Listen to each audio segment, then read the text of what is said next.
Bueno, pues buenas tardes y bienvenidos a esta charla sobre organizaciones exponenciales en la feria virtual de posgrados.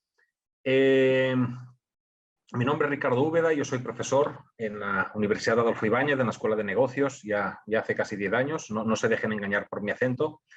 Y bueno, también soy el director del MBA LATAM, ¿no? Y hoy me gustaría hablarles de un tema que a mí se me hace muy interesante, se me hace apasionante, porque creo que todos estamos inmersos en mayor o menor medida en este tipo de organizaciones exponenciales. Y me gustaría dividir la charla en tres partes. La primera es por qué aparece este tipo de organización, qué nos lleva a ello. La segunda parte, entrar un poco en el detalle de qué caracteriza a esta organización, tienen patrones muy parecidos entre ellas. Y la tercera parte de la charla, cómo puedo hacer para que mi organización sea exponencial, ¿no? Que suena muy atractivo, y hay unas 8 o 10 palancas que me pueden ayudar a transformar mi organización. Veremos que son organizaciones que son muy peculiares, pero que todas cumplen unos ciertos patrones, todas se comportan de una misma forma. Yo había preparado algún test de estos aquí por el medio. ¿Se animan a tomarle una foto y a responder? Si responden 1 es que no, si responden 5 es que están totalmente de acuerdo. ¿Se animan a darle una miradita?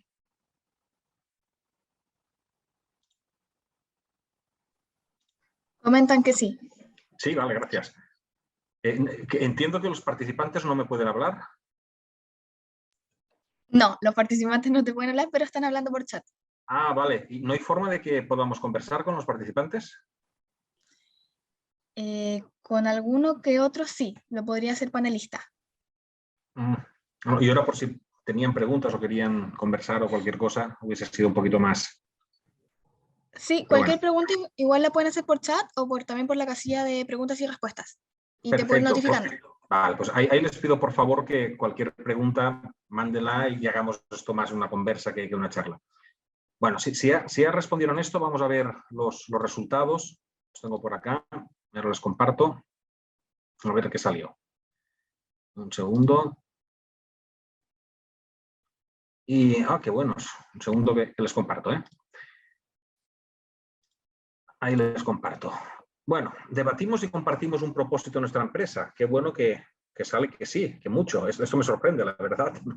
No siempre es normal. Y los valores y el propósito rigen mis decisiones. Bastante, buen punto. Mucho tiempo elaborando presupuesto, más o menos, ¿no? El error está permitido y la experimentación bien vista. Fantástico. Somos muy ágiles siguiendo los cambios del entorno, más o menos. La jerarquía y el organigrama son de mucha ayuda en mi día a día, más o menos. Y el statement 7, sorry, no tendría que aparecer. Bueno, a juzgar por estas respuestas, ustedes ya piensan en términos de empresa, de empresa exponencial o de organización exponencial. Vamos a ver que estas organizaciones tienen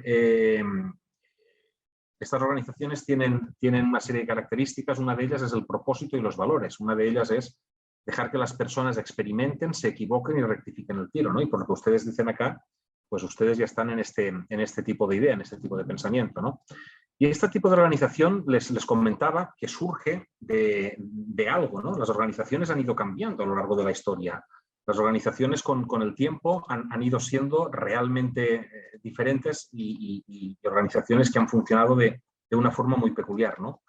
Y en cada época de la historia ha habido un tipo de organización que ha triunfado, que le ha ido muy bien y que ha hecho las cosas realmente mejor que los demás, ¿no? Allá se acordarán del Forte, allá en 1900, en las organizaciones que eran muy buenas en los procesos, en automatizar y más procesos y más automatizar y más procesos y más agilizar estos procesos, eran organizaciones muy basadas en la ingeniería y eran organizaciones que les iban muy bien. Y eran organizaciones donde las personas eran mano de obra y donde lo importante era la especialización en los costos y la persona que apretaba un perno, apretaba ese perno de por vida, el mismo perno de la misma forma, ¿no? Con el tiempo, esas organizaciones empezaron a cambiar, el mundo empezó a cambiar y allá por la década de los 30, en la década de los 20, la economía fue en boom hasta que vino el crack del 29 y todas estas cosas. Pero por ahí, por esa época, las organizaciones dijeron, oye, ¿qué pasa si algunas organizaciones, ¿no? como General Motors, qué pasa si pintamos los autos y qué pasa si para cada segmento de población hacemos un tipo de auto diferente? Entonces, aquí lo que necesitaremos es conocimiento, entender el mercado, estrategia, marketing y cómo hacemos productos muy especializados. Y algunas empresas, como les digo, General Motors, pues se supieron adaptar o supieron inventarse como organización capaz de hacer esto, y otras organizaciones pues murieron por el camino, ¿no? Y estas organizaciones duraron durante mucho, mucho tiempo. Eran organizaciones que crecieron, vino la Segunda Guerra Mundial. Muchos dicen que la ganó Estados Unidos, o algunos autores dicen que la ganó Estados Unidos porque dominaban mucho el tema de la fabricación en serie. Y estas organizaciones duraron tremendamente, crecieron, y llegó un punto que se hicieron tan grandes que eran unos elefantes que eran muy difíciles de manejar, eran muy difíciles de dirigir, ¿no? Y aquí es cuando ya en los 80 aparece otro tipo de organización y dicen, ¿saben qué? Lo importante es el talento. Si yo tengo una empresa monumentalmente grande, si yo tengo una empresa que es monstruosamente grande, he de dividirla en unidades de negocio y en cada unidad de negocio poner un buen gerente, un buen director y alguien con buena capacidad. Por lo tanto, lo importante es generar talento, hacer crecer ese talento, y algunas organizaciones como General Electric lo hicieron realmente bien en esa época. Jack Welch decía que no hay nada peor que un jefe que no quiera que triunfes, ¿no? Y estas organizaciones pues tuvieron su momento, tuvieron su época, pero, siempre hay un pero, ¿verdad? Empezaron a haber guerras de gallos, ¿no? ¿Quién era el gallo en el gallinero? Todos los gerentes querían ser gerente general y habían peleas y habían tensiones y yo quiero ser mejor que la unidad de al lado a pesar de que trabajamos para la misma empresa, ¿no? Y estas peleas, estas tensiones hicieron que apareciera otro nuevo tipo de organización. Fíjense que partimos por una que lo que era ejecutar procesos, pasamos a otras que pensaban, pasamos a otras que gestionaban talento y pasamos a un tipo de organización donde IBM destacó mucho en la década de los 90, que dijo alto, lo importante es la cultura, lo importante es eliminar los egos, tener objetivos comunes, trabajar en equipo, lo importante es que entre todos hagamos las cosas bien, las hagamos mejor y la cultura realmente lo que debe de impregnar, compartamos los valores y vayamos, digamos, todos a una. Y les fue estupendamente también a estas organizaciones. Sigue pasando el tiempo y con eso termino el repaso histórico y aparece una organización o algún tipo de organización que dice que, mira, lo importante en una organización es el propósito, es el por qué y el para qué sirve, ¿no? Y lo importante es dejar huella y lo importante es inspirar. Ganar plata es casi un accidente, es un medio, ganar plata en sí no es un fin. Y lo importante pues es trascender a hacer lo que amas y hacer cosas que mejoren la vida de los demás, ¿no? Era una mirada muy, muy diferente a lo que estábamos acostumbrados en las organizaciones. Bueno, ¿se animan a responder esta pregunta que tienen acá? Y así seguimos. Tengo un test más y ya está, no los molesto más con esto. Si se animan, les comparto el resultado.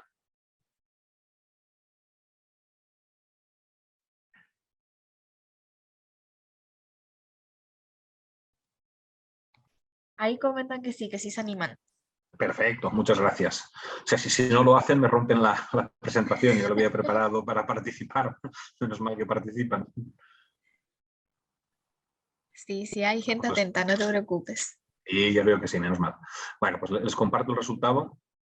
Vamos a ver, un segundo que lo cambio por acá, que esto es un poquito lata, que tienes que cambiar la presentación. Ahí vamos. Y vamos a la 2. La pregunta 2 era, bueno, la que acaban de responder, no sé, más ya está. Es que, ¿qué importa o qué hace que las tecnologías, qué hace que las empresas cambien, ¿no? Y lo que hace que las empresas cambien, ahora pueden ver la pantalla, creo que no. No, no estás compartiendo. Ahora sí estoy compartiendo, ¿no? Ahora sí. Ahora sí. Bueno, ustedes dicen que lo que hace impulsar las organizaciones, esta pregunta tenía trampa, yo no lo sé, francamente no lo sé, son muchos factores, ¿no? Y depende de la época. Pero ciertamente la tecnología es un factor muy determinante, ¿no? Las tendencias del mercado, el crecimiento, la competencia, las crisis, las globalizaciones, el talento, efectivamente el miedo, buen punto, los nuevos mercados, ¿no? La innovación. Entonces, son muchos los factores que hacen que una empresa tenga que adaptarse, pero al final las organizaciones simplemente cambian porque el entorno cambia. A veces cambia la política, a veces cambia la economía, a veces cambia la tecnología. Hoy en día la tecnología es el driver principal y en cada momento seguir vigentes, dicen por ahí, buen punto. Y en cada momento la organización tiene que reinventarse y adaptarse a un entorno que le genera unos inputs, que le genera unos recursos absolutamente diferentes. En cada momento tenemos que tener organizaciones muy, muy diferentes, ¿no? Entonces, claro, esta pregunta la hacía, la globalización fue un factor hiperdeterminante, la tecnología, los diferentes problemas. Entonces, claro, la pregunta o lo que viene ahora es perfecto. Si tenemos claro que las empresas cambian, las organizaciones cambian porque cambian cosas en el entorno y se aprovechan bien o se aprovechan mal, la pregunta que nos viene ahora es, bueno, ¿y ahora qué sigue? ¿Y ahora qué cambios hay? ¿Qué cosas hay en el entorno que fuerzan a que estemos en esta charla y que fuerzan a que existan organizaciones exponenciales y que hacen o que moldean la forma de trabajar que teníamos, ¿no? Bueno, y esta es mi opinión, ¿eh? O lo que he ido leyendo es lo que he ido recogiendo. ¿Se acuerdan de las Torres Gemelas, ¿no? Que hubo un atentado y fue una época complicada y luego vino una guerra y después de eso vino una crisis financiera estupenda con Lehman Brothers y luego vino la primavera árabe y luego vino el COVID y ahora tenemos la guerra de Ucrania. Bueno, sucede que cada vez el futuro es más volátil, más incierto y debido a la comunicación, a las redes sociales, de la globalización que ustedes apuntaban, debido a todo esto, sucede que vivimos en entornos que se llaman VUCA o VICA, ¿no? Son entornos muy volátiles, muy inciertos, muy complejos y muy ambiguos. Normalmente uno vive con una o dos de estas letritas de abajo. Normalmente uno vive con una o dos. Si a uno le tocan unas 4, más vale cerrar el negocio y irse a su casa. Demasiado cacho, ¿no?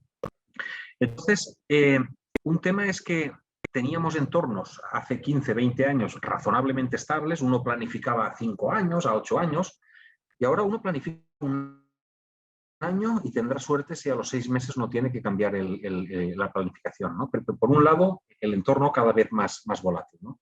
Segundo tema, que ustedes lo apuntaron muy bien, la tecnología.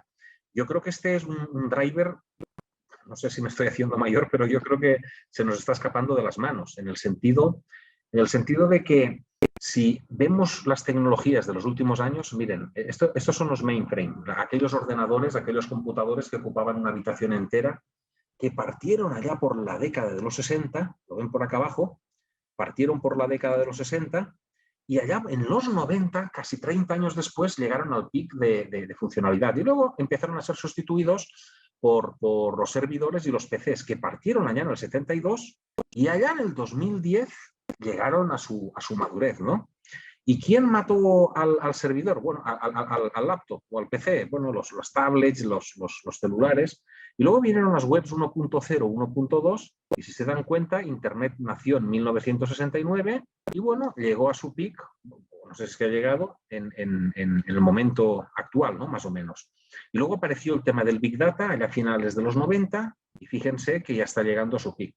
Y luego llegó el Internet de las cosas y fíjense qué rápido evolucionó, ¿no?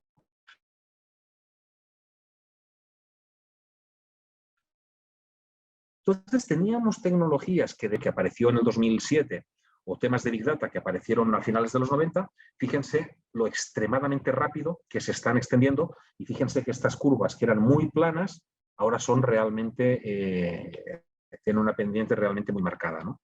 Y hay un segundo factor.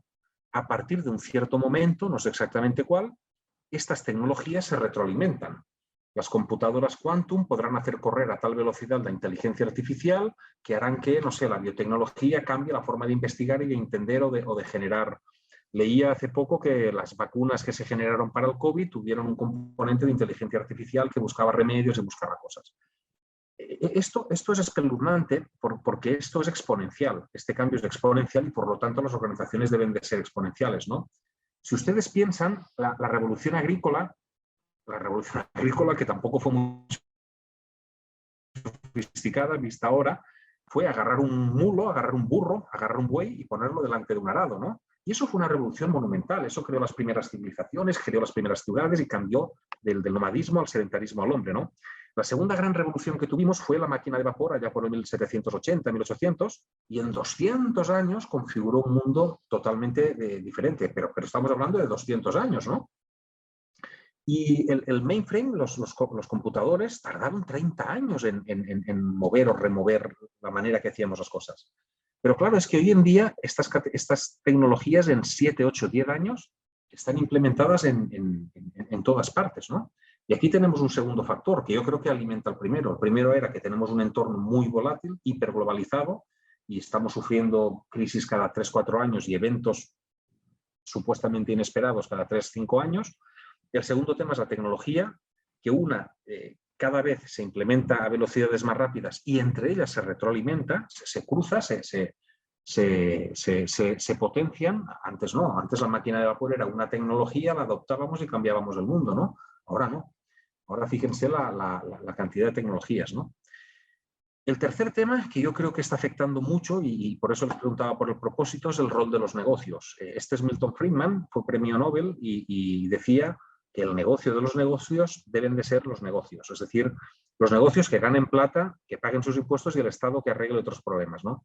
Luego apareció Peter Drucker y decía, bueno, no exactamente, no se trata de ganar dinero, se trata de que de que un negocio sirve para crear clientes, ¿no? O satisfacer clientes, ¿no?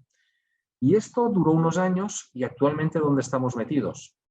Bueno, actualmente estamos metidos en un contexto que yo creo que personalmente creo que es socialmente bueno y deseable, ¿no? En 2015 las Naciones Unidas sacaron una serie de objetivos para eliminar el hambre, la pobreza, la falta de educación, dar salud a todo el mundo, es decir, garantizar, digamos, una vida más equilibrada o una vida más justa para todo el mundo, ¿no? Y que esto lo hagan las Naciones Unidas está muy bien, pero es que tiempo después, poquito después, apareció el CEO de BlackRock, el fondo de inversiones más grande del mundo, en 2018 y dijo, ¿saben qué? No se trata de ganar plata. Las empresas tienen que tener un propósito social, ¿no? Y ya están viendo todo el tema de la financiación a bienes sociales, ¿no? Y poco después se creó la Business Roundtable, que eran las 181 empresas más grandes del mundo y empezaron a decir que las organizaciones, las empresas, tienen que servir a todos sus grupos de interés, no solo los accionistas. Entonces, eso de ganar dinero, al parecer, ya no está bien visto, ya no es suficiente, sino que las empresas tienen que empezar a cumplir con otro tipo de metas más sociales, más enfocadas al medio ambiente, más enfocadas a las comunidades. Perfecto. Si no le fuera suficiente esto, empieza a aparecer una presión social enorme, ¿no? Empieza a aparecer una presión social, lo hemos visto, por ejemplo, con el tema de las AFPs, ¿no? O lo hemos visto con el tema del escrutinio social que tienen hoy en día muchos negocios, ¿no? Miren esta encuesta que la hizo Ipsos a nivel mundial, miren esta respuesta. ¿Es trabajo del gobierno, no de los negocios, arreglar los problemas de la sociedad? Y dijeron que no, el 77%. Son las empresas, los negocios, los que tienen que arreglar los problemas sociales. Imagínense qué cambio de rol, ¿no? Desde la década de los 70, que Milton Friedman decía el negocio que gane plata, el gobierno que arregle el mundo, o los estados, y hoy en día no, hoy en día los clientes exigen que el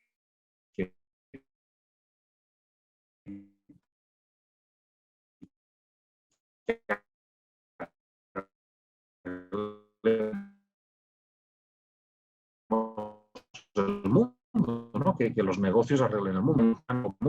Que en políticos, aunque viendo ciertos políticos, ¿verdad? Uno no se extraña mucho. Pero miren lo malo. Los negocios hablan mucho, haciendo publicidad de lo lindos que somos, de los propósitos, etcétera, etcétera. Sí, hablan mucho. Y hablan mucho y hacen poco, pues sí, hablan mucho y hacen poco. Entonces, ya tenemos una tercera fuerza, ¿no? El escrutinio social que obliga a que los negocios se preocupen por muchos temas que los estrictamente financieros. Hay muchos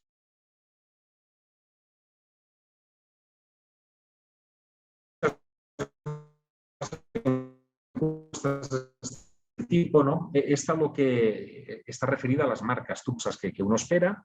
Otro porque me da ciertas satisfacciones personales, me hace la vida más fácil, me da una satisfacción pues por lujo, porque exhibo lo que estoy comprando, pero fíjense que un 30% prácticamente de la decisión es por temas éticos, de diversidad, porque genera empleo, porque es transparente y porque es honesta. Entonces las empresas, las organizaciones empiezan a estar en el punto de mira de la sociedad, ¿no? En resumen, ¿por dónde nos viene el golpe esta vez? Ya vimos cómo cambiaron las organizaciones de los últimos 100 años. Bueno, pues entornos tremendamente cambiantes, las tecnologías que se retroalimentan y se implementan a una velocidad tremenda, y en los negocios que empiezan a adoptar un nuevo rol y el escrutinio social que exige que los negocios arreglen problemas que antes se los dejábamos al Estado, ¿no? Bueno, pues como todo esto cambia el mundo, como todo esto cambia el entorno, han habido organizaciones muy hábiles, muy inteligentes, que han sabido aprovechar estas fuerzas y darle respuesta a las 4 fuerzas. Y esas son las organizaciones exponenciales. Aparecen porque el entorno cambió fundamentalmente en estos contextos, ¿no? Y aquí viene la siguiente cuestión, ¿y esto a dónde nos lleva, ¿no? ¿Esto a dónde nos lleva? Pues nos lleva a que esto es un cambio cultural, fundamentalmente. Esto no es un cambio tecnológico, esto no es un cambio organizacional, esto no es un cambio de procesos, esto no es un cambio técnico, esto es un cambio muy adaptativo, ¿no? Y aquí le robo al profesor Ignacio Martín, le robo algunas slides y algunos conceptos, ¿no? Hay organizaciones que son muy jerárquicas, se basan en el poder, este es el jefe, este es el jefe del jefe, este es el jefe del jefe del jefe y este es el jefe del jefe, ¿no? Y hay organizaciones que son muy participativas, donde las personas no son mano de obra, las personas no son un costo, las personas aportan ideas, las personas experimentan, las personas pues hacen cualquier tipo de aporte intelectual o de trabajo, ¿no?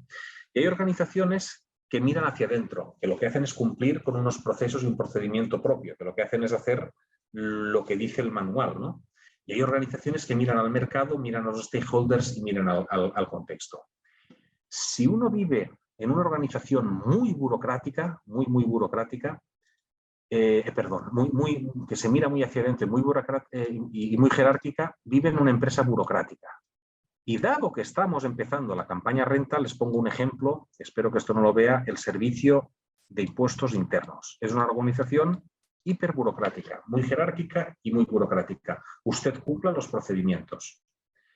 Hay organizaciones que son muy jerárquicas, pero que se enfocan mucho al mercado. Por ejemplo, una aerolínea, por ejemplo, un banco, por ejemplo, una empresa de seguros.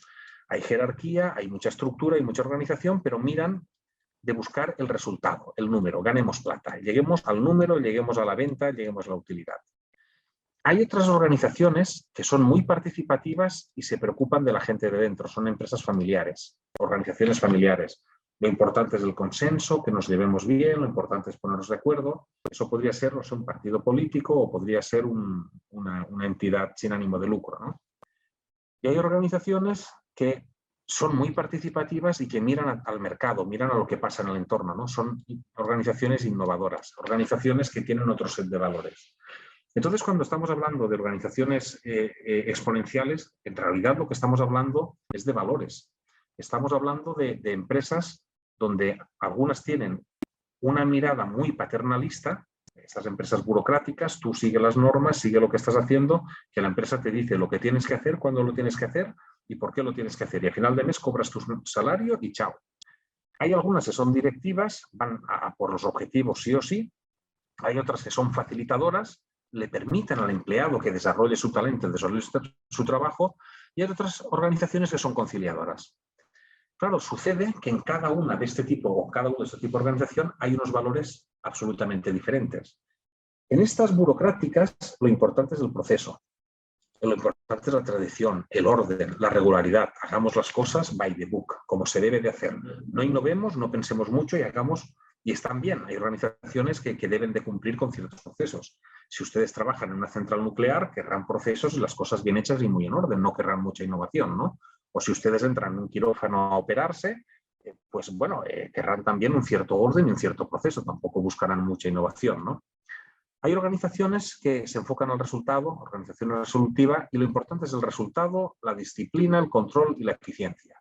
Vamos al número, a llegar al número. ¿Cómo llegamos? No sé, pero llegamos al número, ¿no? Hay otras organizaciones que lo que buscan es la inclusión, el afecto, la afiliación, el sentirse bien. Esto podría servir pues para una religión organizada, ¿no? El tener a sus miembros lo más contentos, lo más afiliados posible, ¿no? Y hay organizaciones que coinciden con las organizaciones exponenciales, donde lo que se premia, lo que se valora, lo que es bueno es la creatividad, es la colaboración, es la flexibilidad, es hacer cosas con sentido para un algo, ¿no? Es la anticipación, el salir antes que el mercado. Yo destacaría de acá el sentido, ¿no? Ese propósito que hace la organización. Entonces, cuando uno habla de organizaciones exponenciales, en el trasfondo de lo que está hablando es de cómo nos comportamos, cómo nos relacionamos, cómo actuamos como organización. Cómo hacemos para que esta organización tenga estos valores que sean compartidos y que estos valores pues, nos lleven a sobrevivir en ese entorno, ¿no? A cambiar. Y no es fácil, no es fácil. ¿Ustedes dirían que la mayoría de empresas están en este cuadrante 1, en este cuadrante 2, en este cuadrante 3 o en este cuadrante 4? ¿Dónde ven la mayoría de empresas de su entorno? ¿En qué entorno viven? Si quieren responder por el chat, una encuesta así rápida que se me ocurrió ahora. Tomás dice el 2, ¿no? Resultado. Dos, dicen por acá. 1 y 2. El proceso y el resultado. El proceso y el resultado. ¿Cierto? Dice Vittorio que 1 y 2. Óscar dice 2. Rodrigo dice 1 y 2. Bueno, sí, podemos tener un pie aquí y un pie allá. Pero están de acuerdo que acá hay poquitas organizaciones. Jimena también dice que, y Paula dicen que 1 y 2, ¿no? Oye, llega el número y además hazlo con el proceso que yo te dije. Tú no pienses que no te pagamos para eso y no innoves y no toques nada y tal. Entonces, poquísimas, sí. Paula dice que poquísimas en el 4. Efectivamente hay muy poquitas. Porque trabajar en este nivel 4 es un cambio cultural de una magnitud tremenda, de una magnitud enorme que es ahora donde me gustaría entrar. Miren, las organizaciones, esto es lo mismo pero visto de otro modo. Las organizaciones que están en el cuadrante 1 y 2, esas organizaciones, lo importante es el capital financiero, las lucas, el dinero, el resultado, el EBITDA y esas cosas que hacen los financieros, ¿no? Y esas organizaciones lo que se dedican es a tener un plan estratégico, a defender una posición en el mercado y a tener su producto, a levantar los codos, que en este mercado no entre nadie. Nosotros con tácticas de precio, con publicidad, con mejoras incrementales hacemos cosas. Bueno, son organizaciones que aprovechan una oportunidad, pero que cuando esa oportunidad se muere el negocio. Ejemplo, tenemos una empresa minera que va sacando cobre o va sacando litio o saca cualquier cosa y el día que se acaba el litio o se acaba el cobre, se acaba el negocio. Ese tipo de organización, en ese tipo de organización las personas son un factor de producción, ¿sí? Y recursos humanos lo que hace es contratar gente, despedir gente, formarlos un poquito, pagarles el bono y chao. Y ya estamos con esto, ¿no? Es un tipo de organización que coincide con aquellas organizaciones de la década de 1900, de los 30 y hasta casi de los 80. Durante 80 años las organizaciones fueron así. Y culturalmente son organizaciones donde el control y la jerarquía y el poder lo son todo, ¿no? Hay un tipo de organización que anda entre el 2 y el 4, ni está en un lado ni está en otro, que son organizaciones de segunda generación. Y estas organizaciones dicen, oye, que si se acaba la oportunidad, se nos acaba el negocio. Más vale que pensemos qué vamos a hacer más, qué más sabemos hacer, ¿no? Y estas organizaciones son organizaciones que empiezan a trabajar sus competencias clave, ¿no? Que empiezan a tener una estrategia basada en los recursos. Estas organizaciones dicen, oigan, nosotros como organizaciones, ¿en qué somos buenos?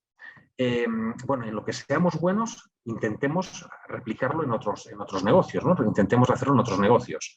Por ejemplo, no sé si han visto en el aeropuerto, hay una tienda de ropa, en el aeropuerto de Santiago, hay una tienda de ropa Porsche.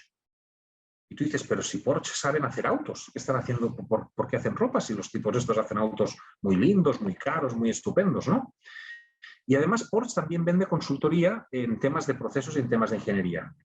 ¿Qué hizo Porsche? Porsche dijo, bueno, como organización, ¿en qué somos buenos? Y dijeron, somos buenos en diseño y somos buenos en ingeniería. Bueno, ¿por qué no crecemos por ahí? ¿Por qué no vendemos nuestras competencias, aquello en lo que somos buenos? Y si algún día dejamos de hacer autos, aquí tenemos más negocio, ¿no?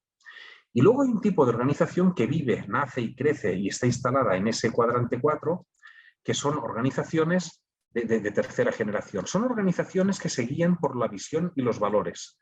Son organizaciones donde la flexibilidad y la innovación y el error hasta se aplauden. O sea, tú prueba, inténtalo, cambia y haz las cosas como tú creas mejor. Y la primera línea es la que inventa y la primera línea es la que hace y la primera línea es la que intenta.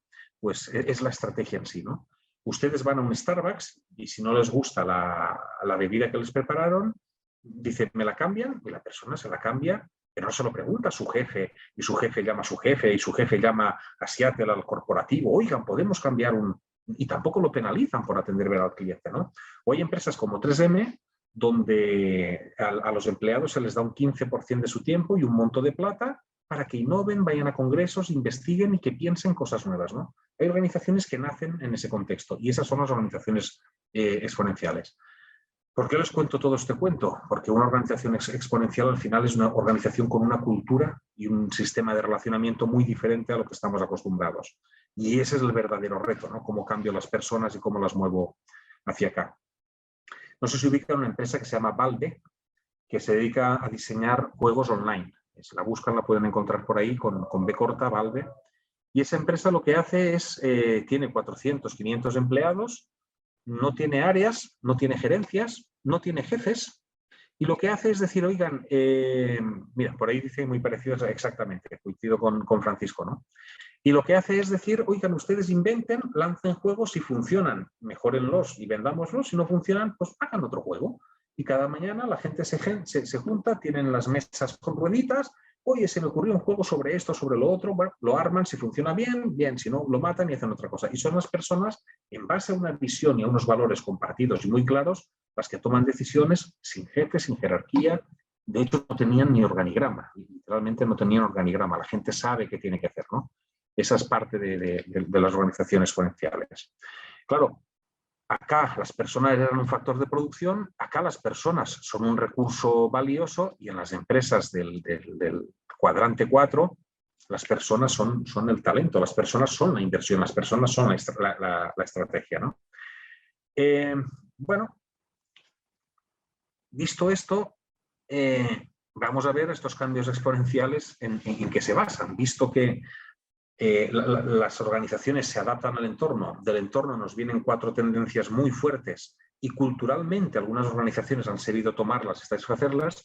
Bueno, veamos esto de la organización exponencial, por qué es tan complejo, por qué es tan complicado, ¿no? Si yo les digo, vamos a dar 30 pasos de 1 metro, ¿dónde estaremos dentro de 30 pasos? Bueno, pues uno lo imagina y dice, pues sí, obviamente estaremos a 30 metros de acá, 28, 31. Es decir, los cambios incrementales son muy fáciles y siempre hemos pensado en términos incrementales. Pero si yo les digo, vamos a dar 30 pasos exponenciales, ¿dónde estaremos dentro de 30 pasos? Eso es más complejo porque nosotros, como seres humanos, nos hemos pensado y hemos siempre trabajado en términos lineales, ¿no? En términos más... Bueno. Si yo doy 30 pesos exponenciales, en 30 pasos estaré a 1.073.741.824 metros de aquí. No son lo mismo 30 pasos lineales que 30 exponenciales. Y este cambio de chip, este cambio de escala, este cambio cultural es el que a las organizaciones y a las personas nos cuesta horriblemente entrar en esta manera de pensar exponencial. Lo exponencial se mueve a estos ritmos, ¿no? Y las organizaciones burocráticas, las enfocadas al resultado y las familiares no se mueven a este ritmo. Se mueven al ritmo del presupuesto, al ritmo del plan estratégico, al ritmo de lo que me deja hacer mi jefe. Y aquí nos tenemos que estar moviendo a una velocidad infinitamente mayor, ¿no? Y hay quien no lo consigue. Fíjense, esto es la vida media de las empresas en el Standard & Poor's 500. Allá por el Forte, aquello que les contaba hace un ratito, estas empresas vivían unos 100 años en promedio. Hoy en día estas empresas en promedio duran 15, 17 años. A los 15, 17 años te barrieron del mercado. Así cambia de rápido el negocio. Algunos saben adaptarse, otros no. Veremos cuáles son en un ratito las palancas para adaptarse. Estos son los que se adaptaron, los famosos unicornios, o son algunos de los que se adaptaron, ¿no? Pero fíjense, cuando aparece Spotify, cambia por completo el mercado de la música. Y esto es lo sorprendente. Habían discográficas como Sony, como EMI, bueno, habían discográficas, pero aparece uno de fuera, Spotify, y te cambia el mercado de la música.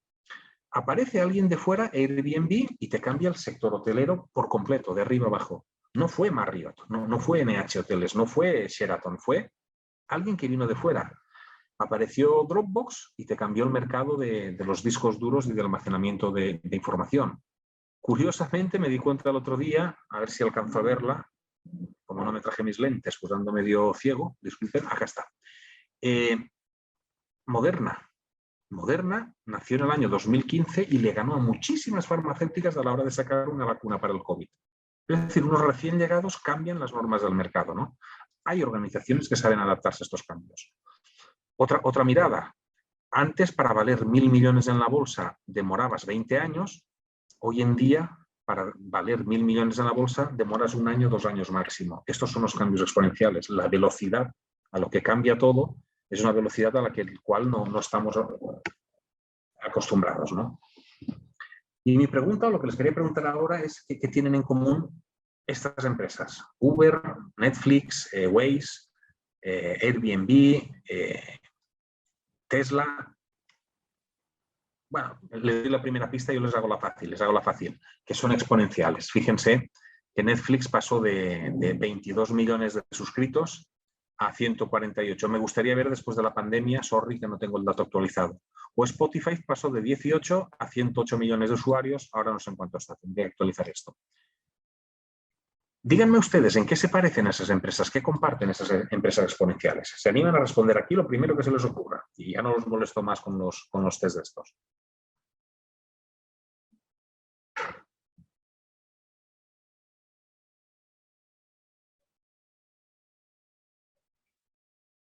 Dicen que sí por aquí. Sí, está por ahí. Vamos a ver el resultado. ¿Qué tienen en común Valve, Google, bueno, empresas exponenciales en general? Les comparto el resultado por acá. Un segundo. Que cambio de pantalla. Cambio de pantalla, exponenciales. Acá está. Vamos a presentar. Ahí vamos. Alertas a los cambios, exactamente. Buen punto, alertas a los cambios significa que me puedo equivocar y no pasa nada. Y significa que la primera línea inventa y no espera que le digan qué tiene que hacer, ¿no? Agilidad, por supuesto. Agilidad significa que necesito información siempre en tiempo real. Tecnología, absolutamente. Esta gente digitaliza hasta el pololear, ¿no? Un entorno que los potenció, ciertamente. Si no tienes una cantidad de capital al principio no menor, no andas. Son muy creativas totalmente y, por supuesto, son disruptivas. Es decir, yo creo que y flexibles. Y la cultura, evidentemente que sí. Yo creo que sacaron todo lo que tenía detrás. Efectivamente, todo esto lo comparten. Hay una organización que se llama OpenExo. Luego se lo escribo aquí en el chat. Si tienen... Aquí le pongo... Hay una organización, cuando tengan tiempo y ganas, que da cursos gratuitos sobre esto y comparte muchísimo material y han hecho muchísima investigación sobre organizaciones exponenciales, ¿no? Lo primero que tienen en común estas organizaciones es que asaltan sectores donde no eran nadie. Tesla no era nadie en el sector del automóvil y asaltó un sector y lo cambió por completo. Google Bank quiere ser un banco y yo si fuera un banco estaría temblando, ¿no? O, por ejemplo, Amazon quería hacer todo el sistema de pagos y puede cambiar el mundo, ¿no? ¿Se acuerdan? No sé si se acuerdan que Facebook quería sacar Libra, una moneda, y imprimir moneda Facebook como si fuera un banco central. Primero es que son recién llegados que vienen de la nada y aplicando tecnología barren con todo el mercado, ¿no? Pues esta organización OpenExo ha estado viendo las características que tienen los modelos de negocio de esta gente. Y son 6 características, siempre son estas, se dan en todos lados. La primera es la digitalización. Esta es muy obvia, ¿no? Esto es un Tesla. Si uno ve un Tesla es un iPad con 4 ruedas. Para mí, esto es un iPad muy grande que hace cosas estupendas, ¿no? Pero si uno ve, todos tenemos un amigo, ¿verdad?, que está en Instagram, todos tenemos un amigo que está en Tinder, ¿verdad? Hemos escuchado hablar, no sabemos qué es. Hoy en día se pololea por Tinder. O sea, hoy en día me han contado, por supuesto, como ustedes, imagino, que uno le hace clic y ahí encuentra pololo, polola o lo que sea, ¿no? Instagram se ha digitalizado, es decir, la digitalización, y que ustedes lo decían muy bien, la tecnología es un primer gran paso, ¿no? Lo segundo es la disrupción. La disrupción es que vamos a hacer las cosas absolutamente diferente. Y la disrupción conlleva que al principio defrauda. Al principio esto va mal. Cuando salieron las primeras cámaras digitales o cuando salieron las primeras pantallas digitales de televisión, la verdad que la calidad era más o menos. Los autos eléctricos, hasta que no alcancen cierta autonomía, nos cuesta pasarnos al auto eléctrico. Es decir, la disrupción implica que vamos a hacer las cosas de una manera absolutamente diferente que es como se hace en el sector, ¿no? Una noticia de Virginia, ¿no?, que ya están probando camiones que andan solos, ¿no? O una noticia de Singapur, que van a haber taxis voladores. Taxis como esto, tú te subes, dices dónde vas y el taxi sin piloto te lleva a donde va. Yo prefiero que lo prueben ellos primero, luego voy a ver yo si funciona bien, ¿no? Miren esta de acá, el gerente general de Volvo. Si los autos Volvo tienen un accidente cuando conducen en modo autónomo, nos hacemos cargo del accidente, ¿no? Yo si fuera el presidente de una empresa de seguros, me asustaría porque el propio fabricante del auto te está robando tu negocio, ¿no? La disrupción implica que llega un recién llegado, alguien que no estaba en la industria y que cambia por completo las formas de funcionar, ¿no? Hace algo diferente. Esos son Proteus. Ustedes se toman esta pastillita, se pegan ese parche a la piel y a tu médico le llega qué medicinas tomaste, cuánta actividad hiciste, cómo te va el ratio, y el médico te llama y te dice, oye, mira, tómate esta pastilla, te va a dar un infarto, te va a pasar esto, te va a pasar lo otro. ¿Qué va a pasar con los consultorios? ¿Qué va a pasar con los consultorios médicos, con los hospitales, si todos nos tomamos esta pastillita y nos ponemos este parche? Esto es disrupción, una forma absolutamente y radicalmente diferente de hacer las cosas. El tercer aspecto es la desmonetización. Esta gente es muy hábil. Al principio todo es gratis. Los periódicos eran gratis, Spotify era gratis, Netflix era gratis, todo es gratis. Spotify luego te pone publicidad si quieren, pero los periódicos eran gratis hasta que dejaron de hacerlo. Primero es todo gratis. Y es todo gratis para generar lo exponencial, para generar grandes masas que se inscriban a esto. Por eso, ustedes decían muy bien, hay que tener un entorno, un contexto que te dé unas muy buenas espaldas, ¿no? Lo cuarto es la democratización. Tradicionalmente, cuando yo estudié el siglo pasado, estudiaba marketing, se hablaba de descremar el mercado. Tú tienes un producto muy sofisticado, muy bonito, muy lindo, vas a los que pueden pagar más y luego vas bajando. No, estos no. Estos tiran el producto para todo el mundo. Aquí no hay diferenciación de posibilidades de pago. La democratización hace que este chico, buscando información por internet con 15, 16 años, descubriera un método para detectar mejor el cáncer de páncreas, creo que era, ¿no? Y la democratización hace que este niño de 13 años creó un banco. Un banco.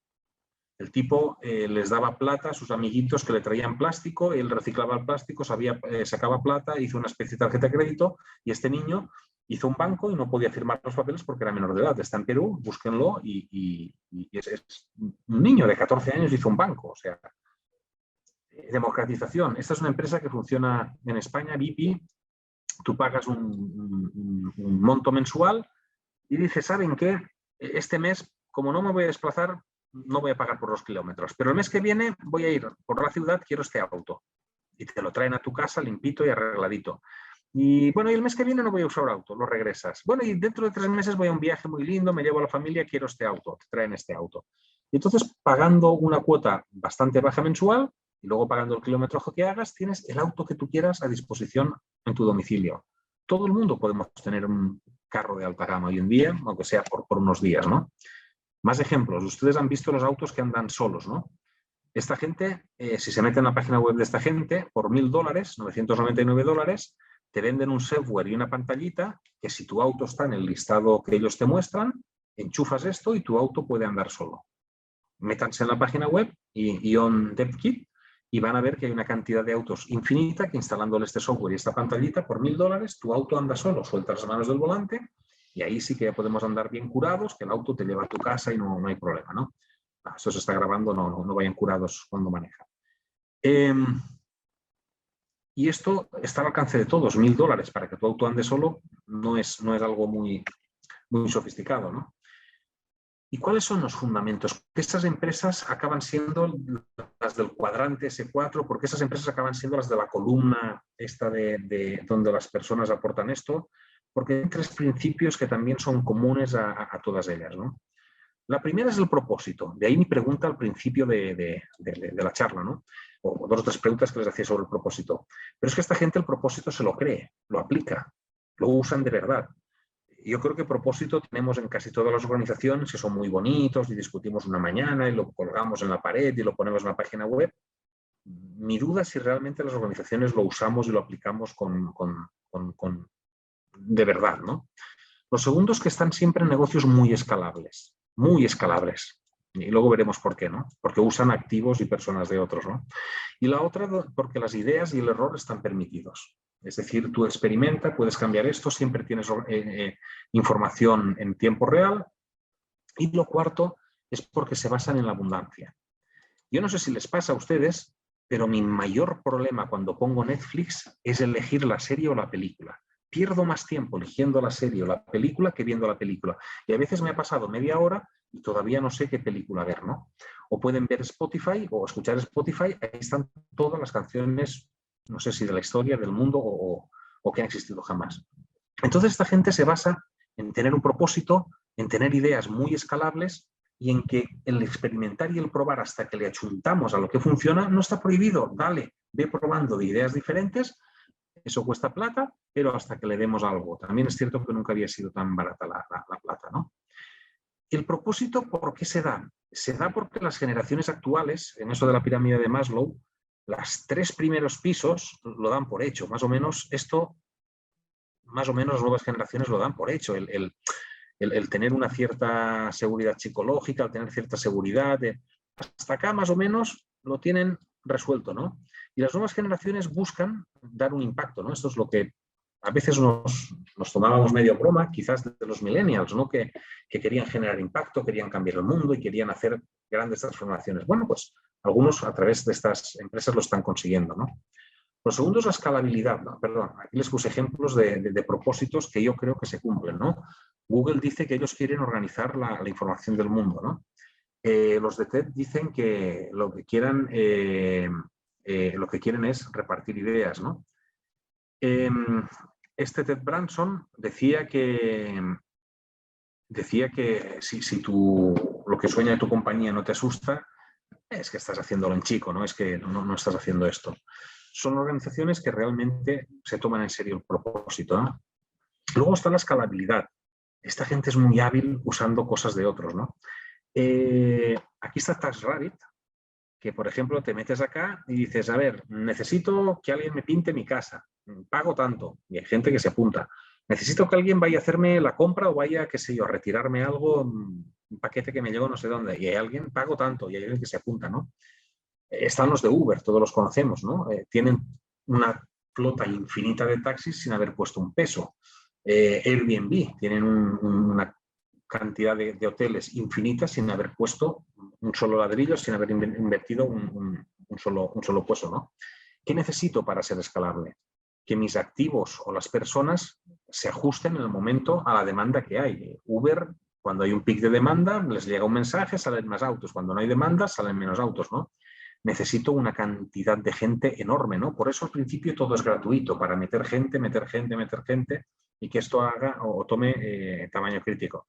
Algoritmos que te van dando todo tipo de información sobre tus gustos, preferencias. El punto 1 es lo mismo que el 6. A veces tengo gente a demanda o a veces tengo activos, ¿no? Y lo otro, el engagement. Nos encanta que nos den likes, nos encanta opinar sobre esto, nos encanta, ¿no? Y nos encanta meternos en temas de autoestima a veces cuando me dan likes en Instagram, ¿no? Y finalmente las ideas es que equivocarse es gratis, el equivocarse está permitido, el equivocarse es bueno.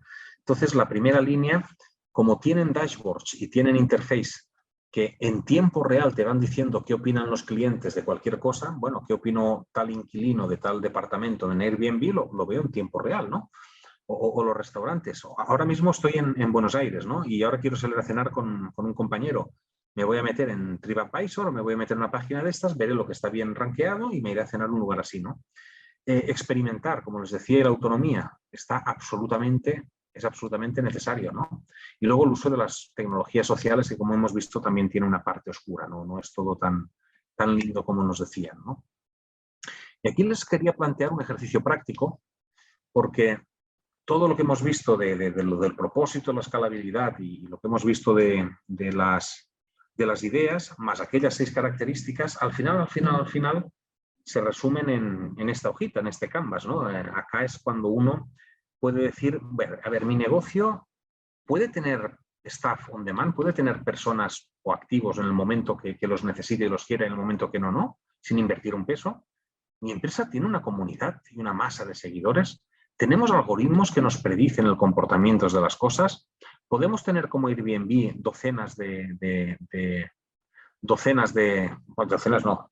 decenas de miles de inmuebles sin poner un peso. ¿Qué hago para tener el engagement del cliente? ¿Cómo hago para que el cliente entre en mi página y le guste, ¿no? ¿Qué interface tengo con el cliente? ¿Cómo me relaciono con él, ¿no? ¿Qué dashboards tengo? ¿Cuánta información en tiempo real estoy manejando? ¿Dejo que experimenten de forma autónoma a mis empleados y que prueben cosas y que si le va bien, bien y si no, no? ¿Uso las tecnologías sociales? Bueno, si yo tengo ese propósito, acá arriba tengo la cantidad de información necesaria, que no es menor, ¿no? Y lo implemento, si yo lleno unas 6, 7 de estas cajitas, mi empresa pasará a ser exponencial. Entonces yo les quería hacer una pregunta. Entre Airbnb y el Marriott, la cadena de hoteles Marriott, supongo que todos ubican todas las empresas. Mi pregunta es, ¿Marriott tiene el staff on demand? ¿Tiene gente a petición en el momento que quiere y cuando no, no? ¿O tiene un personal fijo todo el año? ¿Qué opinan? Si quieren responder por el chat. Fijo, ¿no? ¿Tienen una comunidad y una cantidad de gente que se da likes y se ama y entran en la página web Marriott y ven cosas? No tienen esto, ¿no? ¿Están de acuerdo? ¿Tienen algoritmos que predicen si yo fui de viaje a Venecia y me gustó Roma y me gustó no sé qué? No, tampoco lo tienen. ¿Tienen los hoteles propios o los pueden ampliar? ¿Pueden hacer un leverage sobre los hoteles? Tampoco, ¿no? Entonces, si vemos Marriott, son propios, ¿no? Esto no lo tienen, esto no lo tienen, esto no lo tienen, esto no lo tienen. No tengo nada en contra de la cadena Marriott. De hecho, en este momento estoy en un hotel Marriott, ¿eh? No tengo nada en contra. ¿Cómo tratan el engagement del cliente? Más o menos hacen lo de la tarjetita Bonvoy, que te doy puntos, noches gratuitas. Si quieren, está más o menos, ¿no? Más o menos, ¿no? ¿Tienen un interface ágil como pueda ser Facebook, con el cual me hablo con quien quiero en cualquier momento? ¿Tienen un call center, ¿no? Que más o menos me va dando. Esto de aquí, la verdad, no lo sé si tienen dashboards que le da tiempo real. Y esta gente de aquí que está en el Marriott, si hoy ceno aquí en el hotel, ¿esta gente puede experimentar? ¿Puede cambiar el menú? ¿Puede decir, espérese que le traigo una pizza de la calle? ¿Pueden hacerlo o se juegan el trabajo? ¿O viven en una organización jerárquica? Supongo que no, ¿no? Supongo que Paula dice que no, ¿no? Y Rodrigo dice que no. Y usan las tecnologías sociales, bueno, tendrán su Facebook, su Instagram, pero ¿yo por qué voy a entrar en el Instagram o en el Facebook del Marriott si no me están generando ningún engagement? Sin embargo, como a mí me gusta la Fórmula 1, en el Instagram o en el Facebook de la Fórmula 1 entro muchas veces porque te ponen vídeos, entrevistas con pilotos, te ponen cosas que te generan un engagement, ¿no? Entonces yo les dejo como reflexión, que les manden la presentación si quieren, les dejo como reflexión su empresa de estas cajitas, de estas 10 cajitas, podría aplicar 5 o 6, porque si aplicas 5 o 6 el cambio que se genera es monumental, ¿no? en tu modelo de negocio. Y finalmente, y con esto cierro, si esto es tan fácil, ¿verdad? Y si llenando estas cajitas convertimos la organización en exponencial, ¿por qué no sucede? Bueno, no sucede fundamentalmente por el terrible, brutal y bestial miedo al cambio que tenemos y sobre todo en las organizaciones, ¿no? Las organizaciones burocráticas y enfocadas al resultado, las del cuadrante 1 y 2 que me decían ustedes que son las que más abundan, son absolutamente aversas al riesgo y es natural, porque este es un ejemplo real. Ustedes saben que a Kodak, los que fabricaban los rollos de película, lo mataron las empresas de cámaras digitales, ¿no? Los fabricantes de cámaras digitales. Lo curioso es que este chico, que ahora es un señor, en el año 1975 inventó la primera cámara digital. Y sus jefes le dijeron, a ver, estúpido, esconde eso, que nosotros vendemos rollos digitales. Como vea alguien esto, nos hundes el negocio. ¿Es natural? Bueno, es natural. Ya no sé si es natural, pero normalmente las organizaciones están en aquel modo 1. Aprovecho la oportunidad existente y cuando muere la oportunidad, pucha, se murió el negocio. ¿Sí? Entonces, el miedo y la resistencia al cambio en las organizaciones es brutal, es demencial, es enorme. Y es natural hasta cierto punto porque te estás jugando el pan del hoy, el pan del día a día, de lo que estás comiendo hoy, ¿no? ¿Cómo voy a amenazar lo que como hoy, ¿no? Entonces, ¿qué pasos se pueden dar para el cambio? Bueno, plantearse qué pasa si cambio de producto a servicio. ¿Qué pasa si en lugar de vender herramientas, vendo herramientas a los constructores, ¿por qué no se los arriendo? ¿Qué pasaría? ¿Qué pasa si en lugar de comprar arriendo? ¿Qué pasa si armo una plataforma que le empiezo a generar valor añadido, tráfico y multitud allá?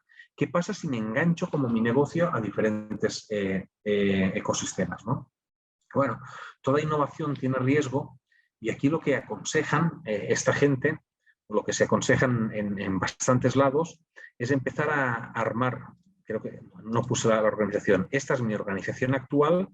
Bueno, pues todos estos experimentos, ideas y estas cajitas y todo esto, empezar a hacerlo en organizaciones chiquitas que se aprovechan y se apalancan de la organización principal, pero no cumplen con los presupuestos, las normas, los horarios, los jefes, etcétera, etcétera, de la organización principal. Dejemos que el negocio principal, este de acá, funcione y vayamos probando cositas, poniendo fichitas a diferentes ideas, a diferentes aspectos, de manera que si yo invierto en 5 o 6 ideas, a lo mejor algún día esta idea es tan grande que se come el resto. Y voy cambiando el negocio. Nunca hagámoslo desde dentro del propio negocio, porque es imposible.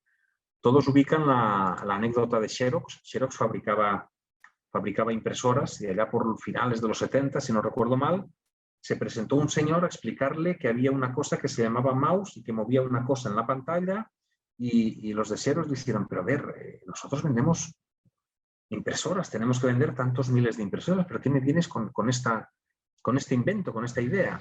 Es decir, si yo quiero generar una organización exponencial, la tengo que hacer adyacente a la organización actual. Y como era 1 hora, me quedan 3 minutos, no sé si callarme y dejar pasar los 3 minutos o terminar aquí la presentación, y si tienen alguna pregunta, pues encantado de que podamos conversar. Gracias por su atención y ojalá que esto les haya servido un poquito para tomar ideas y que les sirvan ojalá para poder aplicarlas. No sé si hay alguna pregunta, algún comentario, alguna idea. Pues muchas gracias, Tomás. Ojalá que haya sido útil. Por lo menos en la casilla de preguntas y respuestas no hay ninguna, todos han estado hablando por el chat. Ahí también Jimena dijo, excelente presentación, buenísima, muchas gracias. Muchas gracias, Victoria. Ya ven que esto es más fácil de explicar que de hacer después, ¿verdad? El PowerPoint es maravilloso porque lo aguanta todo, los conceptos están muy claritos, lo malo es a la hora de tener que aplicar todo esto. Pues si no tienen ninguna pregunta, un gusto haber compartido con ustedes y si te parece lo dejamos acá. A ustedes. Dejémoslo hasta acá. Ahí hay una pregunta. Sí, la verdad que sí. Hay una brecha digital. Ojo, Francisco, tener una brecha digital está bien. O sea, está bien porque yo soy el primero que tengo una brecha digital enorme, ¿no? Exactamente, cambiar sus mentes, sí, señor. Ese es el problema, la cultura. El problema no es la tecnología, es la cultura. Yo quiero que todos los empleados estén sentados aquí en la oficina, que yo los vea, porque si no, no trabajan. Entonces, que no innoven, que no gasten plata y que cumplan con el presupuesto, muy importante. La empresa se puede hundir, pero cumplamos con el presupuesto. Totalmente de acuerdo contigo, Francisco. La mentalidad esta jerárquica, en la mayoría de países, todavía está muy de esto. ¿Cómo sortear esto? No arriesgando el negocio principal. Decir, oiga, miren, se me ocurrió que podríamos arrendar las herramientas en lugar de venderlas. ¿Cómo? ¿Tú estás loco? Nosotros, este es nuestro negocio. Perfecto, hagamos una cosa. Agarremos a 3 personas, 5 personas medio inquietas y armemos un negocito chiquito con otra marca, con otro nombre aquí al lado y probemos. Pongámosle una fichita o 2. No arriesguemos mucho. Si sale bien, la chuntamos y va bien. Si no, no. Eso se sortea normalmente pues sí, tipo Lego, sí señor, sí señor. Eso se sortea normalmente experimentando de a poquito y vendiendo los éxitos, ¿no? Timberland, la marca de ropa, también lo hizo así, ¿no? Tiene toda la experimentación como un pequeño ecosistema alrededor de lo que es la gran venta. También un cambio generacional a veces también ayuda, ¿no? Pero, claro, yo también entiendo los gerentes actuales. Tienen que proteger el negocio actual, tienen que pagar las nóminas del negocio actual, y eso de decir, vamos a ser exponenciales, damos un salto, tampoco es así. La curva va con un tiempo, pero coincido 100% contigo, Francisco, que cambiar la mente es lo brutalmente complejo, Por eso les hablé al principio de esos tipos de cultura. Ese es el reto verdadero. Lo demás, bueno, te podrás equivocar, será mejor, será peor tu idea. No sé, yo pienso a veces en las universidades, ¿no? Falta de visión y mirada a largo plazo, ¿no? Y también que siempre ellos de ayuda son... Sí, sin duda sí. Lo que dice Tomás, yo estoy absolutamente de acuerdo. Miren, una estadística. En Latinoamérica en general, en Latinoamérica en general, los nuevos emprendimientos son financiados por capital riesgo en un 10-15% del monto total. De cada 1.000 pesos de nuevos emprendimientos, 10-15 son capital riesgo. En agosto estuvimos con el MBA en San Francisco y viendo todo este tema de las startups, del ecosistema, y allí el 95% es capital riesgo. Si tú no tienes un ecosistema que empuje, que financie, totalmente de acuerdo que no. Normalmente tendemos a ser conservadores y a ver quién es capaz de matar la gallina de oro por la próxima gallina de oro. Totalmente. Y es cierto, sí, los unicornios en Chile son gente que ha estado inmerso en otras culturas y esas otras culturas las han sabido aprovechar y traer, ¿no? Y traer para acá. Yo coincido totalmente que la cultura es un tema. Y Jimena dice la falta de visión y mirada a largo plazo. Totalmente de acuerdo. Es decir, mi opinión, un gerente general de un directorio deberían de dedicarse sobre todo a olfatear el entorno, por dónde me viene la amenaza. ¿Ustedes se imaginan que Facebook saca una moneda o que Google arma un banco? Yo sería el Itaú, el BCI o el Banco Santander, yo no dormiría por las noches. ¿Han visto toda la revolución de las fintech? Cuando ustedes quieren transferir dinero, hay 20.000 páginas web donde uno transfiere dinero, unos costos y con una rapidez tremenda. La amenaza no te viene del sector, te viene de fuera. Y esa mirada hacia afuera, hay un estudio que lo publica IBM cada poquitos meses que se llama, si buscan el Vortex Digital, Vortex con B corta, el Vortex Digital, IBM, les aparecerán estudios que lo que te dicen es hacia dónde vienen las tendencias tecnológicas, y hay otros estudios que aparecen en Estados Unidos que aparecen en Estados Unidos, que son las empresas de capital riesgo, a qué sectores le apuestan, a qué ideas le apuestan, ¿no? Y eso te da una idea de por dónde va el mundo, ¿no? Y Carol dice, desde nuestra posición como colaborador, ¿qué podemos hacer para cambiar esta mentalidad? Mira, Carol, no es por deprimirte, pero hay empresas que lamentablemente no cambiarán la mentalidad. Ojalá que la tuya sí. Pero yo creo que lo que se puede hacer es el desafiar constructivamente y el desafiar educadamente lo que hay, el proponer alternativas, proponer ideas y tomar riesgos personales. Cuando uno propone una idea y desafía, y te dicen, toma, implementalo, hazlo. Arriesgas tú. Entrenar los liderazgos es absolutamente fundamental. Crear equipos, todo este tema del sentido de pertenencia.